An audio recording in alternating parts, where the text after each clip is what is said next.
नमस्कार, मैं वीके सिंह।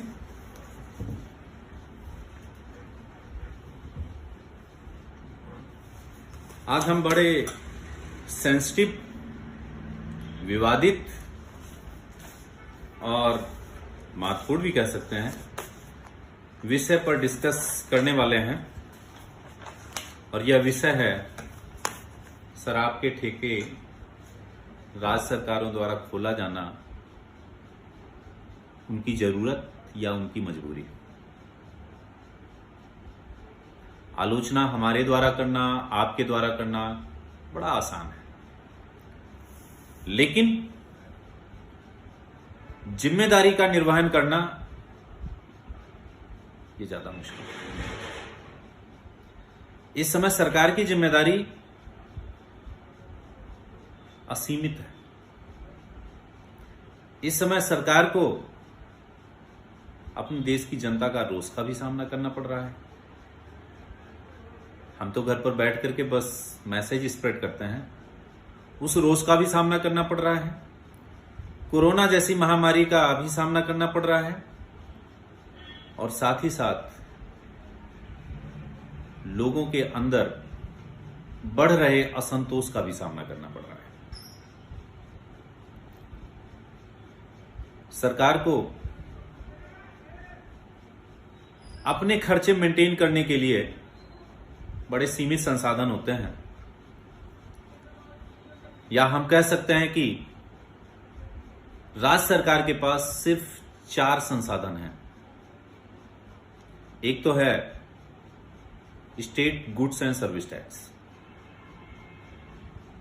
जिसमें हरियाणा सरकार ने 2020-21 में जो प्रोजेक्टेड टारगेट था वो 22,350 करोड़ का था। दूसरा जो इनके पास हेड है, जहां से इनकी इनकम आ सकती है, वो है सेल टैक्स ऑब्लिक वैट। इसमें अराउंड 10,702 करोड़ रिसिप्ट आने की एस्टिमेट रखा गया था, जो है बजट में जो है आने का एस्टिमेट था। नेक्स्ट है स्टेट एक्साइज, इसमें 7,500 करोड़ आने का उम्मीद थी। अगला registration fees and stamp duty around 7,500 crore. और सबसे last GST compensation. GST compensation क्या है? जब जीएसटी इंप्लीमेंट किया गया था तो सेंट्रल गवर्नमेंट और स्टेट गवर्नमेंट के बीच में एक कॉन्ट्रैक्ट साइन हुआ था, या ये कह लें कि एक एमओयू था, जो है मेमोरेंडम ऑफ अंडरस्टैंडिंग थी। उसमें ये हुआ था कि राज्यों की सबसे बड़ी समस्या थी, या सबसे ज्यादा उनकी चिंता का विषय था, कि जब आप रेवेन्यू के सोर्स सारे जो मेन है, वैट, सेल टैक्स, मेजर हिस्सा यदि आप ले लेंगे तो फिर हम आगे क्या करेंगे, हमारे अपने खर्चे कैसे पूरे होंगे। तो सेंट्रल गवर्नमेंट ने कहा था कि हम आपको जो है एक कंपनसेशन के तौर पर असाइन करेंगे, वो आपको दिया जाएगा। उसकी उम्मीद थी। और इस तरह से यदि हरियाणा सरकार की बात करें तो टोटल जो इनको 2020-21 में आने का इनका जो अनुमान था वो 55,052 करोड़ रुपए के लगभग का था। ये 5 हेड से। इसके अलावा अदर सोर्सेस क्या है हमारे पास? आप सिंपल सा बजट को समझ लें। बजट क्या होता है? Account of receipt and expenditure, प्राप्तियों तथा व्यय का लेखा जोखा, न कि आय और इनकम। इनकम और व्यय का लेखा जोखा नहीं कर सकते, क्योंकि सारी इनकम हमारी रिसिप्ट नहीं होती। हम सिंपल से हम अपने बजट की बात करें, यदि हमारी 10,000 की आमदनी है, 11,000 हम खर्च कर रहे हैं, तो 1,000 पूरा करने के लिए हम क्या करते हैं? लोन ले लेते हैं। तो लोन हम रिसिप्ट है, इनकम नहीं है। इसलिए हम बजट को सिंपल सी भाषा में, लेमैन लैंग्वेज में कहना चाहें तो ये कह सकते हैं कि यह इनकम और एक्सपेंडिचर की जगह पर रिसिप्ट एंड एक्सपेंडिचर का लेखा जोखा है। अब जो हमारा रिसिप्ट है वो कहां से आनी है? 2 तरह के रिसिप्ट होते हैं, एक टैक्स रेवेन्यू रिसिप्ट होता है, दूसरा नॉन टैक्स रेवेन्यू रिसिप्ट। या हम कह लें कि 2 तरह के रिसिप्ट होते हैं, एक होता है रेवेन्यू रिसिप्ट, दूसरा होता है कैपिटल रिसिप्ट। और रेवेन्यू रिसिप्ट के दो पार्ट होते हैं, टैक्स रेवेन्यू रिसिप्ट और non tax revenue receipt. Tax revenue receipt में क्या है, वही आपके चाहे वो डायरेक्ट टैक्सेस से आ रहे हो चाहे इनडायरेक्ट टैक्सेस से आ रहे हो, जो भी है। और नॉन टैक्स रेवेन्यू रिसिप्ट में क्या है, जो चालान और फाइन और फीस वगैरह उससे जो जनरेट होगा। कैपिटल रिसिप्ट एक हमने कहा है भाई, कैपिटल रिसिप्ट तो तब लिया जाता है जब हमारे अन्य सारे रास्ते बंद हो गए हों और सारे दरवाजे बंद हो गए हों। तो फॉर एग्जांपल हम आप सिंपल सी भाषा में कहें कि यदि हमारा बजट 10,000 का है, खर्चा 11,000 का हो गया, तो 1,000 पूरा करने के लिए हम कोशिश क्या करेंगे, हमारी जो है मेहनत से जितना हो गया, नहीं हुआ तो हमारे पास जो जमा पूंजी होगी, मतलब जो फिक्स असेट होगा, उसको हम लीज पर रखना चाहेंगे या रेंट आउट करना चाहेंगे, कहीं से उसको जनरेट करना चाहेंगे उसको, और इस तरह से हम वहां पर जनरेट करते हैं। अब सिंपल सा हम समझ सकते हैं कि यदि सरकार को अपने बेसिक खर्चे पूरे करने के लिए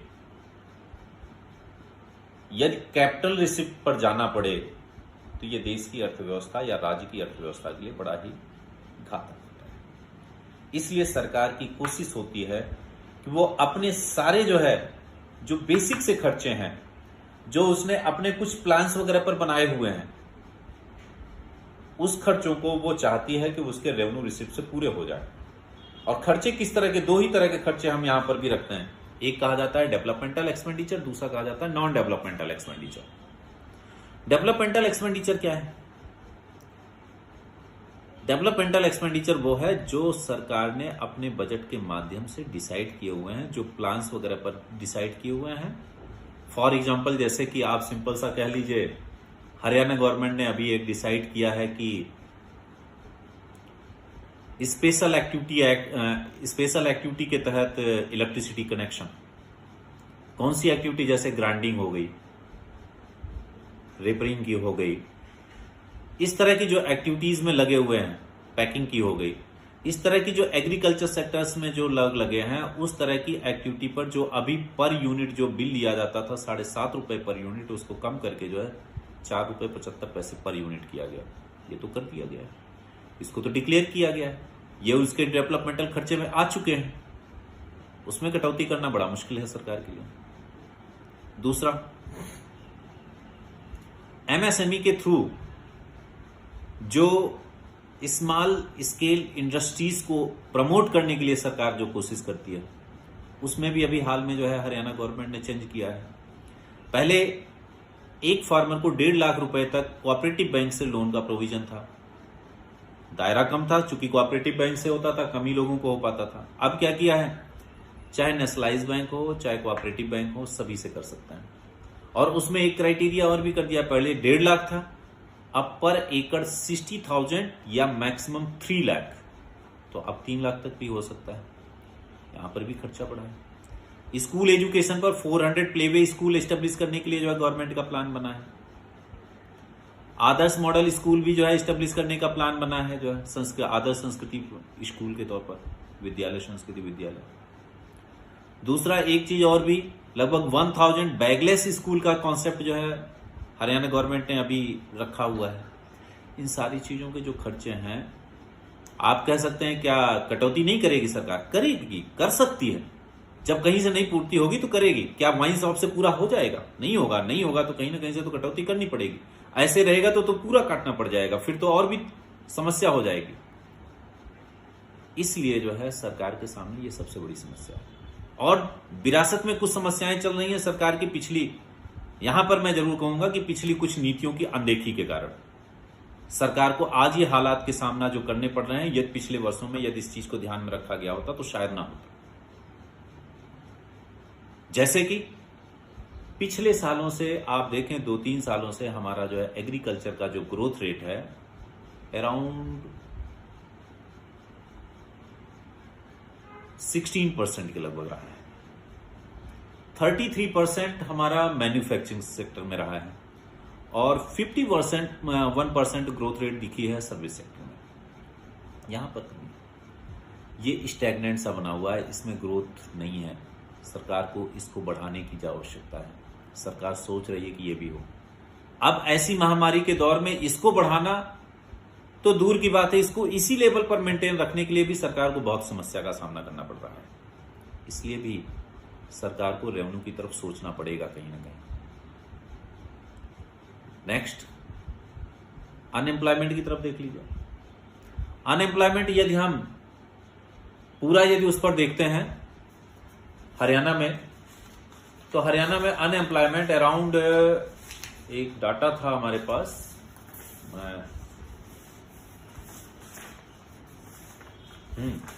अनएम्प्लॉयमेंट पूरा हरियाणा का यदि आप देखते हैं तो अराउंड 8.6% जो है यूथ अनएम्प्लॉयड,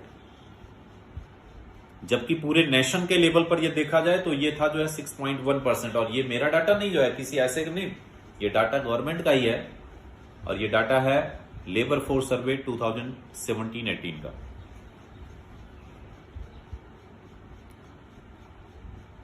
नेक्स्ट, ये तो हुआ इसका। वीमेंस के अनएम्प्लॉयमेंट की बात करें तो वो भी बहुत ज्यादा 11.4% के लगभग है, जबकि पूरा नेशन का यदि इसी डाटा में देखते हैं तो वो लगभग 5.7% है। ये भी समस्या है, सरकार को इसको भी मेंटेन रखना है ये चीजें। और अभी कोविड-19 की क्राइसिस के बाद ये समस्या और भी भयानक होगी। सरकार को इन सब पहलुओं पर सोचना ही पड़ेगा, जो मजबूरी है उसकी। हमने अभी कहा था कि जरूरत नहीं, मजबूरी, हर जगह पर उसकी मजबूरी दिख रही है।